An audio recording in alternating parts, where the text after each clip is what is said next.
오늘 우리가 함께 봉독하고 나눌 말씀은 내가 너희를 쉬게 하리라 말씀하신 예수님의 말씀이에요. 여러분 살기가 어떠십니까? 좀 쉬고 싶다 이런 생각 드실 때 있으십니까? 바빠서 그렇기도 하고 일이 힘들어서 그렇기도 하고 또 때로는 그런 거 없는데도 너무 힘들고 지칠 때가 있죠. 그럼 참 쉬고 싶다 이런 말이 입에서 나와요. 근데 사는 걸 멈출 수도 없고 해야 될 일을 그만할 수도 없으니까 우리가 말로만 하지 쉬기는 참 쉽지 않은 것 같아요. 그러다 보면 오는 현상이 있어요. 쉬고 싶은데 못 쉬니까 스트레스 받죠. 마음이 힘들죠. 그럼 몸이 아프죠. 그래서 몸이 아프면 어떻게 돼요? 원치 않게 강제로 쉬게 되죠. 그런 거 말고 오늘 우리가 말씀을 함께 나누면서 하나님 주시는 마음의 감동을 통해서 우리의 삶이 살아가는 순간이 지치고 힘든 게 아니라 어렵기는 할지라도 기쁨이 있고 감사가 있고 그래서 사는 것이 힘이 되는 그런 삶이 되시기를 축복합니다. 그런 마음을 저도 들 때가 있어요. 그런 마음이 들 때도 있고 늘 감사가 넘칠 때도 있긴 하지만 항상 그렇지는 않더라고요. 근데 그런 마음을 가지고 살다가 이 말씀을 어디선가 들으면 참 좋아요. 예수님이 수고하고 무거운 짐진 자들아 다 내게로 오라 내가 너희를 쉬게 하리라. 딴 사람 말도 아니고 예수님 말씀이니까 믿을만 하잖아요. 다 오라고 피곤하고 힘들고 지치고 다 나한테 오라고 쉬게 해주겠다고 말씀을 하시니 예수님이 내 마음을 알아주는 것 같고 예수님한테 가면 정말 쉼이 있을 것 같고 그래서 좋더라고요. 이 말씀을 놓고 묵상을 좀 했습니다. 그러다 보니까 이 말씀을 읽으면서 보니까 예수님이 이 말씀을 하실 때에 어떤 상황에서 이 얘기를 하셨을까? 누구 들으라고 하신 말씀일까? 하는 생각이 들더라고요. 근데 이 본문 말씀만 읽어서는 상황은 잘 파악이 안 돼요. 물론 사람들에게 말씀 전하시는 가운데 하신 얘기인 것 같아요. 그럴 때는 앞뒤를 읽어봐야 돼요. 상황이 어떻게 됐었고 무슨 일이 있었고 예수님이 무슨 얘기 하시다가 이런 얘기를 하시는지 그걸 찾아봤죠. 그러다 보니까 두 가지가 보이더라고요. 16절부터 나오는 얘기가 하나가 있고요.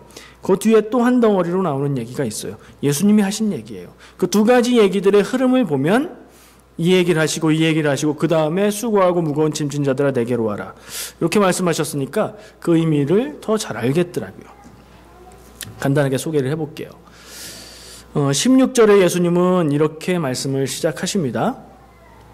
이 세대를 무엇에 비유할까?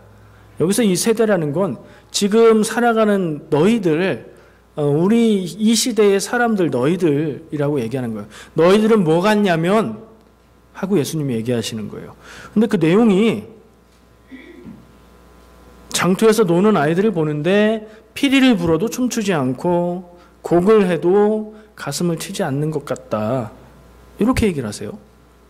피리를 불어도 춤을 추지 않고 곡을 해도 가슴을 안 친다. 무슨 얘기인가 싶은데 대략은 느낌이 와요.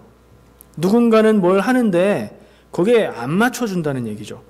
당연히 기대되는 것을 무시하고 안 한다는 얘기예요. 그래서 좀 더 이렇게 살펴보니까 무슨 얘기냐면 예수님이 내가 봤다. 이런 모습을 봤다. 근데 그런 모습과 너희들이 같다라고 얘기하신 거예요. 그 모습이 뭐냐면 아이들이 놀고 있는 거예요. 장터에서 노는 아이들을 내가 봤는데 아이들이 한 무리가 같이 놀자고 결혼식 놀이를 하는 거예요. 아이들은 어른들 하는 거 그냥 따라 하잖아요. 결혼식 놀이를 해요. 그래서 결혼식에서 제일 중요한 게 뭐예요? 파티잖아요. 유대인들은 결혼식 잔치를 굉장히 크게 해요. 며칠씩 하는데 피리를 불고 춤을 추어요. 결혼식에 가서 근데 그 즐거운 자리에서 참여하지 않고 그냥 바라만 보는 것 같은 모습으로 한 아이들은 결혼식 놀이다 그러면서 신랑도 정하고 신부도 정하고 손님들이 즐겁게 피리를 불고 춤추고 있는데 우리 같이 놀자 춤추자 하는데 어떤 애들은 춤을 안 추는 거예요. 애들 놀다 보면 그런 애들 있잖아요.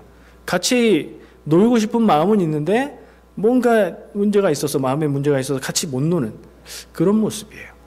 그래서 애들이 어떻게 하냐면 이번엔 장례식 놀이를 해요. 웬 장례식인가? 곡을 하는 거 장례식이잖아요. 유대인들도 한국 사람들처럼 장례식 때에 슬피 우는 그런 관습을 갖고 있어요. 그래서 곡을 합니다. 그러면 다른 사람들은 가슴을 치며 슬퍼하는 게 이게 맞는 건데, 그래? 결혼식 놀이 싫어? 그러면 장례식 놀이 하자. 곡을 하고 가슴을 치는데 걔네들은 여전히 안 하는 거예요. 안 하면서 어떻게 할까요? 그냥 안 하기만 할까요? 같이 할 것으로 기대되는 걸 안 하려면 마음을 막 꽉 잡아야 돼요. 그리고 무시해야 되고, 나 그거 싫어, 유치해, 재미없어, 그거 왜 내가 비난하는 말을 하죠. 아이들의 그런 모습을 본 거예요, 예수님이. 그리고 이 세대가, 예수님의 당시의 세대의 유대인들이 그 아이들 같다, 너네 모습이 그런 것 같다 라고 얘기하시는 거예요. 이제 이 말은 알겠는데 이게 뭘 뜻하시는 걸까 하는 생각을 더 해봐야 될 것 같아요. 거기까지 기억해 놓고 다음 얘기를 또 볼게요. 이 얘기가 이어져요. 예수님이 갑자기 또 다음 이야기는 도시 얘기를 하세요. 고을 얘기를 하세요. 고라시나 벳세다야 화 있을진저. 화 있다는 건 안 좋다는 얘기잖아요. 고라신, 벳세다 도시 이름이에요. 그 도시들을 향해서 안 좋다고 얘기를 하세요. 그리고 가버나움아 똑같이 안 좋다고 얘기했어요. 그러면서 무슨 얘기를 하시냐면, 고라신, 벳세다야, 두로와 시돈에서 너희 고을에서 행한 만큼 권능을 행했으면 그들이 회개하고 돌아섰을 것이고, 가버나움아, 소돔과 고모라에 너희들에게 보여준 권능을 보였다면 그 도시가 멸망하지 않고 지금까지 남아있을 거다 라고 얘기를 하시는 거예요. 이건 조금 이해가 되죠. 고라신, 벳세다, 가버나움은 예수님 그 당시에 유대 지역에 있는 어떤 지역의 동네의 이름이었겠죠. 거기에서 다른 곳보다 훨씬 더 많은 능력과 권능과 말씀 전함을 행하셨는데 그들이 반응을 안 했던 거예요. 예수님이 보여주시는 말씀, 예수님이 들려주시는 말씀 듣고, 오, 참 말씀 잘하시네, 야, 이전에 듣지 못하던 권위 있는 말씀이네 하고서 그냥 돌아서 가는 거예요. 삶은 변화되지 않고. 예수님이 보이시는 놀라운 능력들을 보고, 오, 대단한데? 이분이 누군데 이러지? 와, 엄청나다, 오늘 신기한 거 봤네? 그리고 삶은 변화되지 않고 그냥 가는 거예요. 연결이 되시나요? 앞의 이야기, 놀이하는 아이들, 놀아주지 않는 아이들, 그 얘기와 예수님이 다른 곳보다 훨씬 더 많은 열정과 정성과 사랑의 마음을 가지고 더 많은 권능을 보여줬던 도시들이 어떻단 얘기죠? 소돔과 고모라, 죄로 인해 멸망했던 그 도시들보다 못하다라고 얘기를 하고 계신 거예요. 연결이 되세요? 어떻게 들리세요? 혹시 이렇게 들리십니까? 주님이 사람들이 자기 말을 안 듣고 자기를 안 따르니까 짜증내는 얘기로 들리십니까? 뭐 그렇게 들을 수도 있죠. 근데 그건 아닌 것 같아요. 그들을 향한 사랑이 있으셨기에 그렇게 행하셨고, 그들이 반응하지 않으니까 안타깝고 속상하신 마음을 말씀하시는 거라고 생각을 합니다. 예수님의 말씀에 관심이 없어요. 구원에 관심이 없어요. 말꼬투리를 잡고 시비를 걸고 맞냐 틀리냐를 따지고 있어요. 예수님은 그들에게 뭘 전하셨을까요? 뭐 간단하게 얘기해보면 복음을 전하셨어요. 천국 복음을 전하셨어요. 천국의 삶은 하나님이 다스리는 하나님의 백성의 삶은 이런 거다 하면서 말씀을 전하셨어요. 그리고 병든 사람들을 고치셨고, 귀신에 붙들린 사람들을 귀신을 쫓아서 해방시켜 주셨죠. 다른 여러 가지 이적들을 보이시면서 그들에게 하나님의 뜻 안에서 사는 삶을 얘기하셨어요. 말씀을 전하실 때는 듣는 것 같더니 돌아가면 소용없고요. 놀라운 이적들을 보고 나서 깜짝 놀라는 것 같더니 삶은 그대로인 거예요. 그들을 향해서 예수님은 답답하고 안타까운 마음에 이런 말씀을 하셨던 것 같아요. 아마도 더 많은 사람들은, 예수님을 찾아왔던 사람들은 그나마 예수님의 말씀을 듣기나 했고 예수님의 이적들을 보기나 했겠지만, 더 많은 사람들은 예수님의 사역과 일, 그 현장에 오지 않았던 것 같아요. 제 상상입니다만 그러지 않았을까요? 모든 사람들이 예수님의 사역을 보지는 않았을 거 아니에요. 예수님은 어떤 마음이셨을까요? 왜 그렇게 하셨을까요? 그런 그들을 보면서 예수님은 어떤 마음으로 이런 얘기들을 하셨을까 하는 생각을 해요. 그 말씀을 두 가지를 얘기하신 다음에 이어서 수고하고 무거운 짐진 자들아 다 내게로 오라. 내가 너희를 쉬게 하리라. 내 멍에는 쉽고 내 짐은 가볍다. 라고 말씀을 하시는 거예요. 앞에 두 가지 얘기를 연결해서 생각해 보면 이 사람들이 감히 예수님이 전하는 말씀과 예수님이 보여주시는 이적들을 보고도 이렇게 반응을 했어? 야, 이 사람들이 나쁘다 하는 생각을 하게 될 것 같아요. 근데 예수님이 자기한테 오라고 부르신 사람들이 누구예요? 수고하고 무거운 짐진 자들이죠. 이 사람들은 누굴까요? 수고하고 무거운 짐진 자들, 예수님이 초대한 그 사람들은 누굴까요? 유대인들, 예수님을 따르지 않고 말씀을 듣지 않고 관심을 보이지 않았던 사람들은 오지 마. 그리고 나머지 누군가는 와. 하는 말씀이실까요? 수고하고 무거운 짐진 자는 누구일까요? 거기에 나도 들어갔으면 좋겠는데 하는 생각이 있죠. 예수님께 가야 되니까. 수고는 고생한다는 얘기잖아요. 짐진다는 건 무거운 삶의 무게를 얘기하는 것 같아요. 근데 그건 누구나 있는 거잖아요.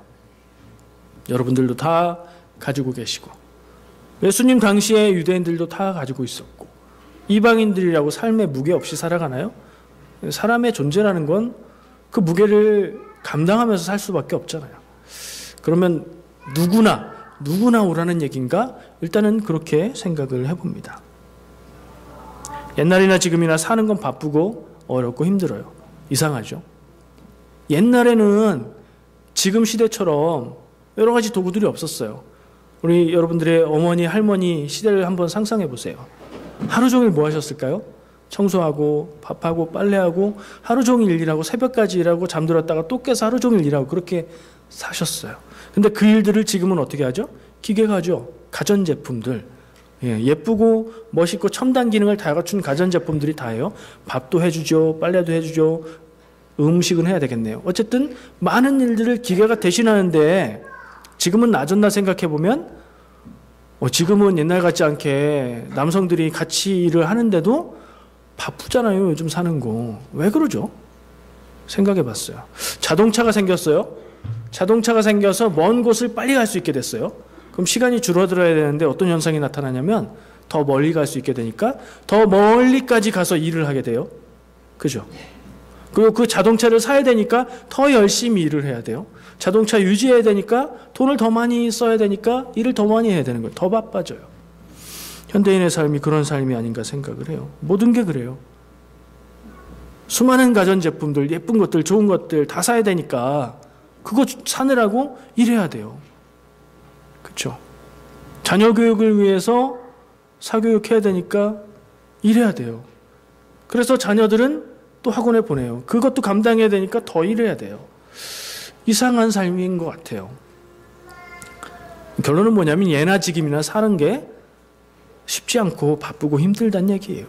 우리 모두 다 수고하고 무거운 짐 진 사람들인 것 같아요. 예수님 시대의 유대인들은 어떤 짐을 지고 살았을까요?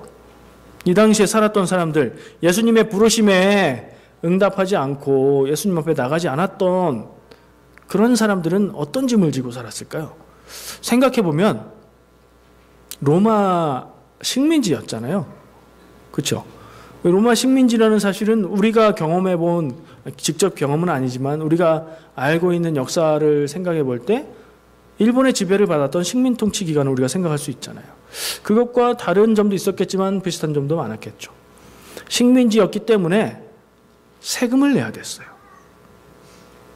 연구 결과 기록들을 보니까 버는 수입의 50%를 세금으로 냈어야 된다고 얘기를 하더라고요. 50% 이상 평균적으로. 상상해 보세요. 여러분들의 수입의 반을 정부에 세금으로 내야 된다면 살 수 있겠어요? 캐나다도 세금이 많다고 얘기하는데 그거보다도 훨씬 세네요. 식민지였기 때문에 그렇고 로마에 내는 세금뿐 아니라 유대를 유지하기 위해서 또 부담해야 되는 세금들, 거기에 세리들이 추가로 뺏어가는 세금들, 그래서 그렇게 힘들었을 것 같아요. 경제적으로 그렇게 힘들었어요. 다른 건 어땠을까요? 로마의 식민 지배하에 있다고 얘기했는데 로마는 비교적 그 각 지역과 민족들에게 종교와 각각의 정체성을 지키는 데에 관대한 편이었어요. 그래서 유대인들이 신앙생활을 하는 데는 큰 무리가 없었어요. 그런데 아무래도 로마가 요구했던 건 식민지들을 향해서 로마의 주권에 철저하게 순종하는 거, 황제의 권위를 인정하는 거, 나중에는 황제 숭배를 요구했었어요. 이런 방향은 하나님만이 유일하신 신이라고 믿고 있는 유대인들과는 거리가 있죠. 그리고 하나님의 백성이라고 생각하고 살아왔던 그 사람들이 이 민족의 지배를 받고 있다는 것 자체가 쉬운 상황은 아니었을 거예요. 그러니까 그 당시에 유대인들도 다 수고하고 무거운 짐진 자들이었어요. 근데 왜 예수님의 부르심에 응답 안 했을까요? 그들은. 응답한 사람들은 있죠. 예수님 따라다니고 예수님 말씀을 따랐던 극소수의 무리들이 있는 거죠. 그들은 왜 그랬죠? 우리하고 똑같았을 것 같아요.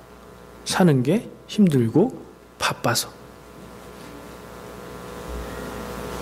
사는 게 힘들고 바쁜데 왜 사는지 질문해 보면 뭔가 중요한 것을 위해서 살죠. 근데 사는 게 힘들고 바빠서 그 중요한 걸 할 시간이 없게 사는 사람들이 있어요.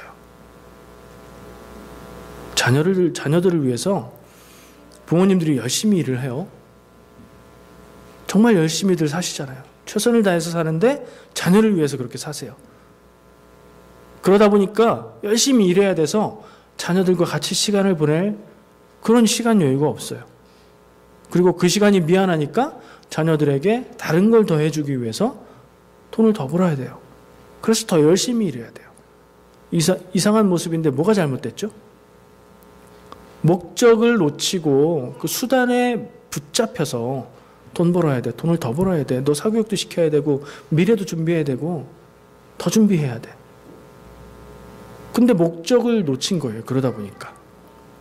그렇게 살아가는 사람들이 많이 있지 않나 생각해요. 당시의 유대인들은 어땠죠? 어렵고 힘든 삶에 붙잡혀 있었어요. 세금 많이 내야 되니까.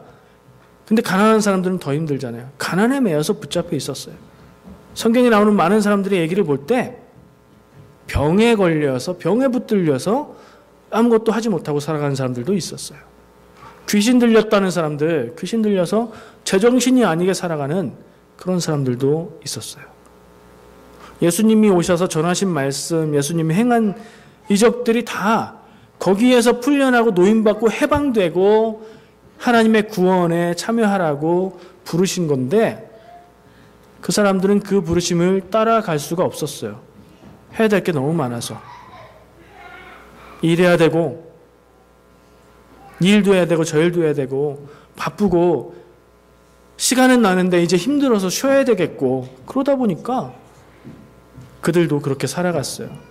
구원받고 싶은데 구원의 길을 알려주시는 주님에게 나아가지 못했어요. 바빠서, 힘들어서, 피곤해서.